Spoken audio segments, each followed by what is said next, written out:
الحمد لله والصلاة والسلام على رسول الله. اما بعد، برادر سوال نمودند که وقتی که تاجیک ها به شهرهای روسیه برای کار سفر میکنند، بعضی از اونها مشغول به پسردنیکی میانروی میشوند، یعنی کار را مییابند و همین کار را به دیگر انسان ها پیشنهاد میکنند و دیگر انسان ها قبول میکنند و در بین این انسان 5%، 10%، 15 یا 30 عموما به یک مقدار معین مبلغ خود را از همین حق کار میگیرد. آیا همین جایز است یا نیست؟ بارک الله فیکم. اصل این عمل جایز است و باکی ندارد.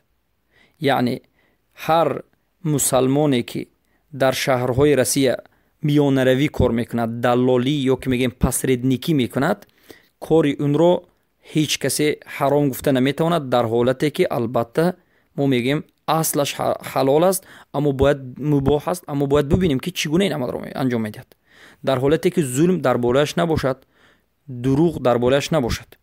البته بسیار پسردنیک های تاجیک هستند که مسلمان ها رو چی میکنند؟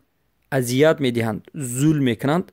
در این حالت میگیم که حرام است، چرا که اصل ظلم حرام است، اصل فریب و دروغ حرام است. اما یک مسلمان، یک بنده که دروغگو نیست، ظلم نمی کند، از هر یک کار مقدار معین پول خود را میگیرد. وظیفه این گرفتن پول یعنی 10% یا 5% این است که کار را یافت و همین کار را به اینها میدهد و مسئول برای جوابگری این کار برای همون صاحب کار هست و البته در این حالت مسئولیت زیاد دارد. گرفتن کار و گردانیده کار را دادن به صاحب همون کار یا صاحب همون خانه یا یک چیزی، البته این مسئولیت زیاد دارد، به جوابگری کشیده می شود. از همین جهت که مشغولیت است، در این حالت دلالی کردن، سیمساری کردن، البته یعنی پسردنی کردن یگان جای حرامی ندارد. بارک الله فیکم.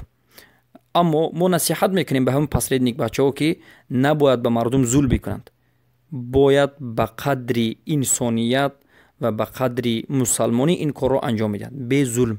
اما این عمل جایز است، باکی ندارد و علما این عمل را به حکم سیمسار حکم میکنند. بارک الله فیکم.